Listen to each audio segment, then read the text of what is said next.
Nagbabala naman ang Cybercrime Investigation and Coordinating Center sa publiko hinggil sa mga hindi otorisadong prescription drugs na ibinebenta online gamit ang Artificial Intelligence o AI.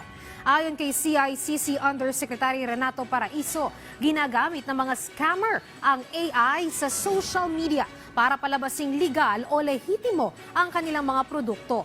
Karamihan sa mga produktong ito ay nakakagamot umano ng mga sakit at mabibili sa mababang halaga, tulad na lang ng mga slimming pills na may halong droga o methamphetamine.